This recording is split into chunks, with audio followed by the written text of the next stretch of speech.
Hi, good morning. അങ്ങെൻ്റെ മാതാവു പിതാവുമങ്ങ്, അങ്ങൻ സഖാബന്ധുവുമങ്ങു തന്നെ. അങ്ങെൻ്റെ വിദ്യാധനമങ്ങു മാത്രം, അങ്ങാണെനിക്കൊക്കെയുമെൻ്റെ ദേവ. ശ്രീമദ് ഭഗവത്ഗീത 9-ാം അധ്യായം രാജവിദ്യ രാജഗുഹ്യയോഗം 14-ാമത്തെ ശ്ലോകമാണ് ചൊല്ലുന്നത്. സതതം കീർത്തയന്തോ മാം യദന്തശ്ച ദൃഢവ്രതാ, നമസ്യന്തശ്ച മാം ഭക്ത്യാ നിത്യയുക്താ ഉപാസതേ. മലയാളം: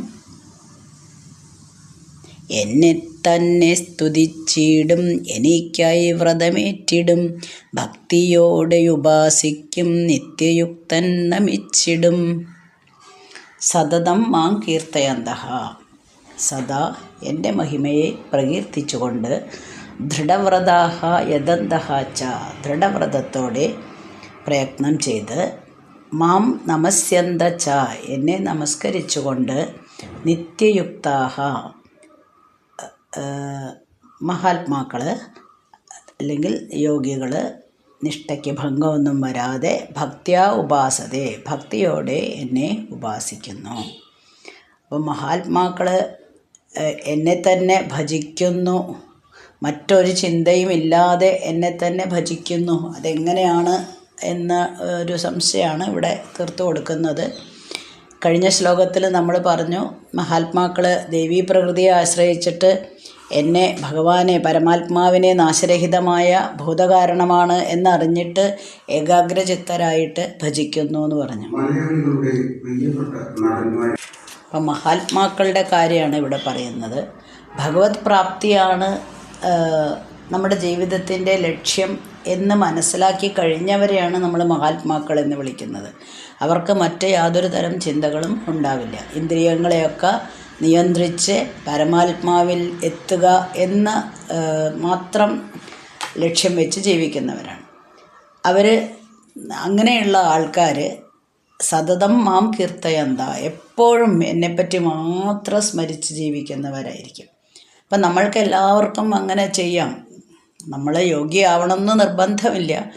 ഭഗവാൻ നമുക്ക് തന്നിട്ടുള്ള ജീവിത അനുഭവങ്ങൾ ധാരാളം ഉണ്ടായിരിക്കും. കാരണം ഈ ലോകത്തിൽ കഷ്ടത അനുഭവിക്കാത്ത ആരും ഉണ്ടായിരിക്കില്ല. പക്ഷേ നമ്മൾ കണ്ണിൽ തട്ടേണ്ടത് പുരുകത്ത് തട്ടിപ്പോയി എന്ന് പറയുന്ന പോലെ എപ്പോഴും ഭഗവാന്റെ ഒരു തുണ അല്ലെങ്കിൽ ഒരു സഹായഹസ്തം എന്ന് തന്നെ പറയാം. ഭഗവാൻ നമ്മുടെ കൈ പിടിച്ചോളും, പേടിക്കണ്ട.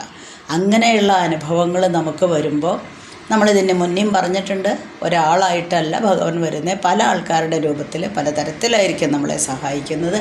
അങ്ങനെയുള്ള അനുഭവങ്ങൾ വന്നു കഴിഞ്ഞാൽ നമ്മൾ എന്ത് ചെയ്യണം?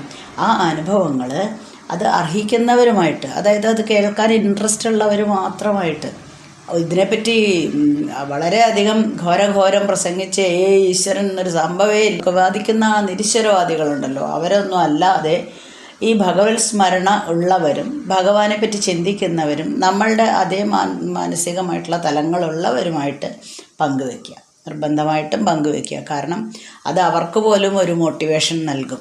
അങ്ങനെ നമ്മളെല്ലാവരും ഫലങ്ങൾക്ക് വേണ്ടിയിട്ടാണല്ലോ ഭഗവാനെ ഇപ്പം തൽക്കാലം ഭജിക്കുന്നത്.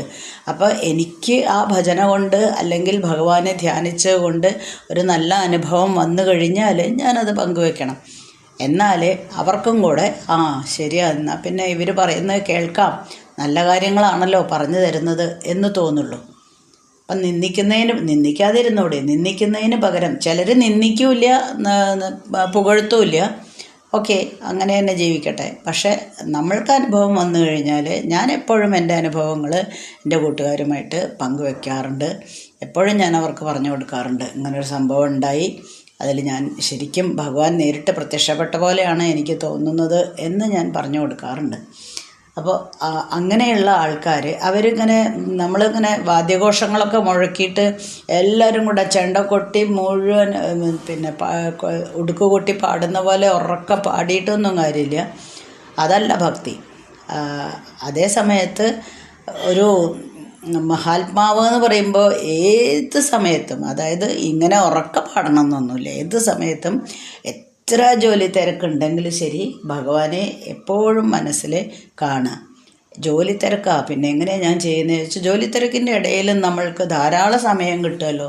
നമുക്ക് ഏറ്റവും ഇഷ്ടപ്പെട്ടവരെ നമ്മൾ പണ്ട് പറഞ്ഞിട്ടുണ്ടല്ലേ, ഏറ്റവും ഇഷ്ടപ്പെട്ട ഒരാളുടെ സാമീപ്യം നമ്മൾ എപ്പോഴും കൊതിക്കുന്നുവെങ്കിൽ അവരെപ്പറ്റി മാത്രം ചിന്തിക്കാൻ നമ്മൾ എത്ര സമയം കണ്ടെത്തുന്നു. ആ സമയം അവരെപ്പറ്റി ചിന്തിക്കുന്നതിന് പകരം ഭഗവാനെപ്പറ്റി ചിന്തിക്കാൻ നമുക്ക് കണ്ടെത്തിക്കൂടെ? അത്രേ ചോദിക്കുന്നുള്ളൂ. അപ്പോൾ എത്ര ജോലി തിരക്കുണ്ടെങ്കിലും അല്പസമയം ഒന്ന് ഭഗവാന് വേണ്ടിയിട്ട് നമ്മൾ നീക്കി വയ്ക്കുക. കുറച്ച് നേരമെങ്കിലും നമ്മൾ ഭഗവാന്റെ നാമങ്ങൾ ചൊല്ലുക. പിന്നെ പറ്റുമെങ്കിൽ ക്ഷേത്ര ദർശനം നടത്തുക. എപ്പോഴെങ്കിലുമൊക്കെ ഇടയ്ക്കിടയ്ക്കെങ്കിലും പിന്നീട് സത്സംഗങ്ങൾ കേൾക്കുക. ഇങ്ങനെയുള്ള കാര്യങ്ങളെല്ലാം ചെയ്യാനായിട്ട് നമുക്ക് പറ്റും. അപ്പം നമ്മൾ മഹാത്മാക്കളല്ല, മഹാത്മാക്കൾ ഇങ്ങനെയൊക്കെ അതിലേക്ക് പൂർണ്ണമായിട്ടും അങ്ങനെ തന്നെയാണ് ചെയ്യുന്നത്. നമ്മൾ അതിലേക്ക് എത്താൻ ശ്രമിക്കുന്നവരാണ്. അപ്പോൾ എന്നെ നമസ്കരിച്ചുകൊണ്ട് എപ്പോഴും ഭക്തിയോടെ തന്നെ എന്നെ ഉപാസിക്കുന്നു മഹാത്മാക്കൾ എന്നാണ് പറഞ്ഞത്.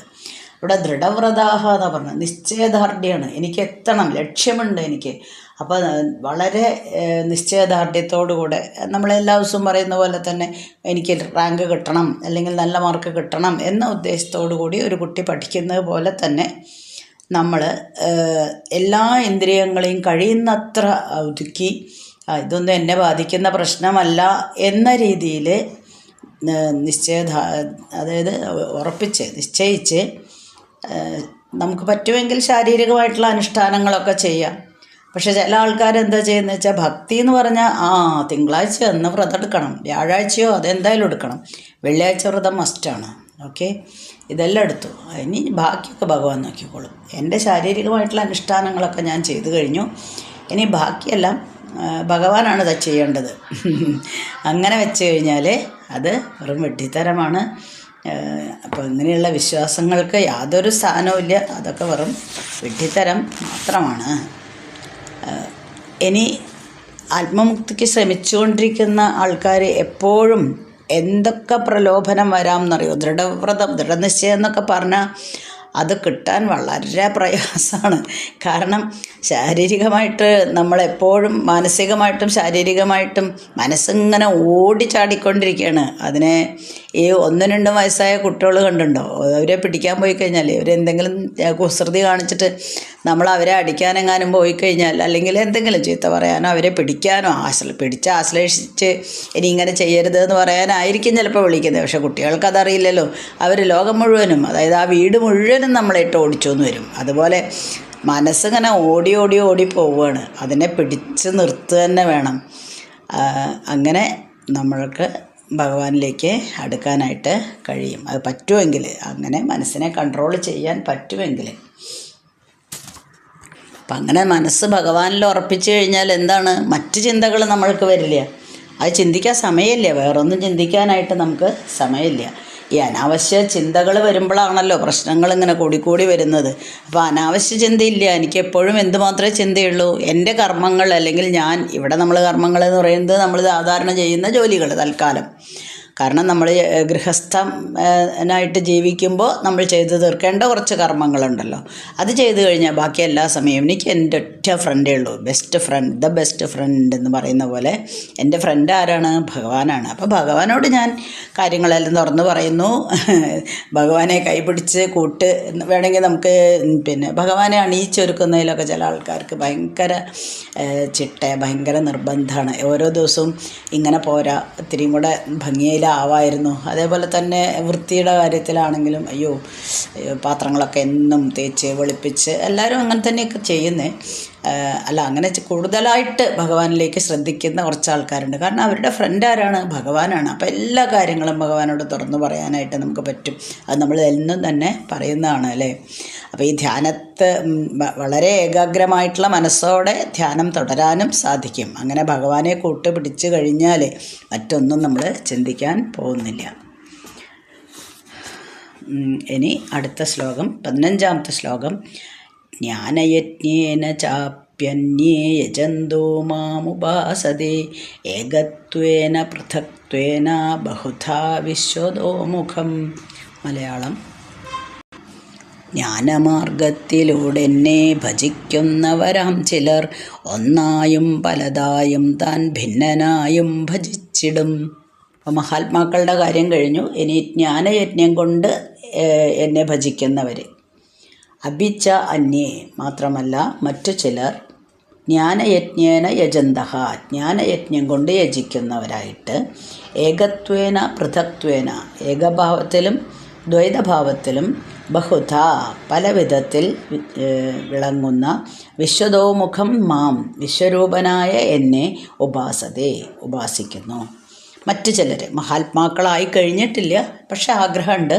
അപ്പോൾ അതിന് വേണ്ടിയിട്ട് ഭഗവാനെ ഭജിക്കുന്നവർക്ക് അവർക്ക് ആചാരക്രമമൊന്നുമില്ല, ഇന്ന സമയത്ത് ചെയ്യണമെന്നൊന്നുമില്ല, എല്ലാറ്റിലും വ്യാപിച്ചു കിടക്കുന്നതാണ് ഭഗവാൻ്റെ.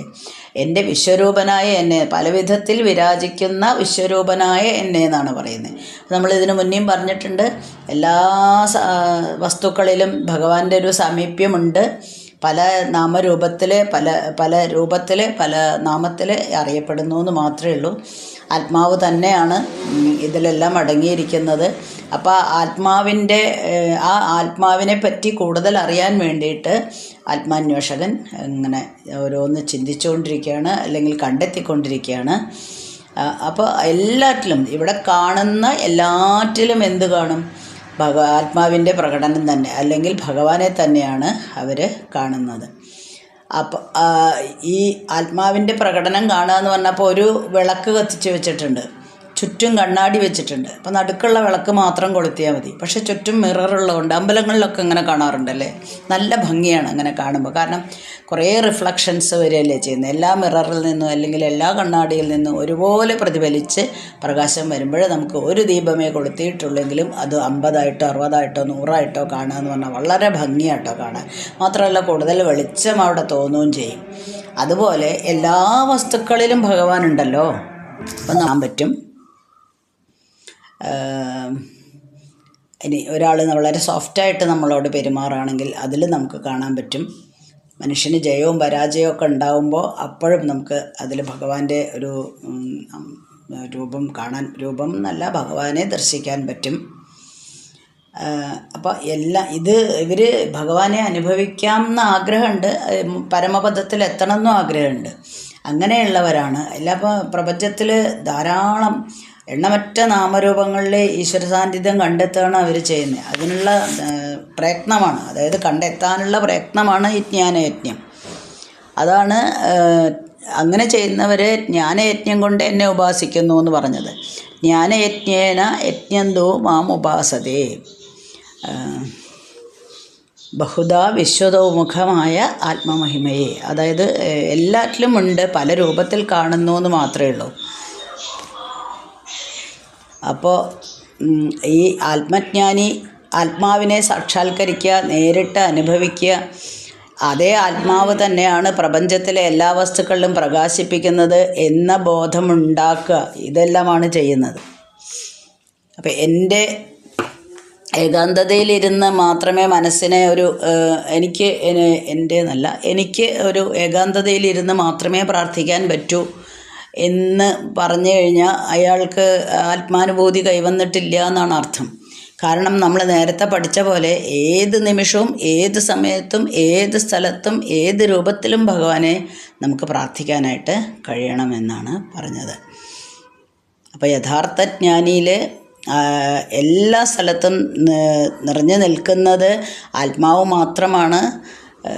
നമ്മൾക്ക് എന്ത് പ്രവൃത്തി ചെയ്യുകയാണെങ്കിലും അതിൽ ഭഗവത് സാന്നിധ്യം കാണാനായിട്ടും സാധിക്കും. ഇതിന് മുന്നത്തെ ഒരു അധ്യായത്തിൽ നമ്മൾ പറഞ്ഞു, അർത്ഥൻ, ജ്ഞാനി, ജിജ്ഞാസു എന്നൊക്കെ കുറച്ച് വാക്കുകൾ ഉപയോഗിച്ചിട്ടുണ്ടായിരുന്നു. അപ്പോൾ അവരെല്ലാവരും ഭഗവാനെ ഭജിക്കുന്നവർ തന്നെയാണ്. ഒരു രൂപത്തിൽ അല്ലെങ്കിൽ ഒരാഗ്രഹത്തോടെ അല്ലെങ്കിൽ ഒരു ഫലപ്രാപ്തിക്ക് വേണ്ടിയിട്ടാണെങ്കിലും ഭഗവാനെ തന്നെയാണ് ഭജിക്കുന്നത്. ഏതെങ്കിലും രൂപത്തിൽ അവർ ആരാധിക്കുന്നുണ്ട്. ചിലർ ഞാൻ തന്നെയാണ് ദൈവം എന്ന് പറഞ്ഞ് നടക്കുന്നവരുണ്ട്. കുഴപ്പമില്ല. കാരണം എന്താ വെച്ചാൽ ഞാൻ തന്നെയാണല്ലോ ദൈവം എൻ്റെ ഒരു അംശമാണ്, ഞാൻ ദൈവത്തിൻ്റെ ഒരു അംശമാണ്, ഞാനും നീയും ഒന്ന് തന്നെ എന്ന് ചിന്തിച്ചാണല്ലോ അവർ നടക്കുന്നത്. അപ്പോൾ അതും നല്ലത് തന്നെ. ഇതിലെല്ലാറ്റിലും എന്താണ് വരുന്നത്? ഭഗവാന്റെ സ്മരണ തന്നെയാണ് വരുന്നത്. അപ്പോൾ ഞങ്ങൾ യഥാർത്ഥത്തിൽ എൻ്റെ ശരീരം എന്ന് പറയണത് ഒന്നുമല്ലെന്നും ഒരു ജഡവസ്തുവാണെന്നും ശരിക്കുമുള്ളത് നിലനിൽക്കുന്നത് ആത്മാവുമാണ് എന്ന ബോധം നമുക്ക് എപ്പോഴും ഉണ്ടാവണം.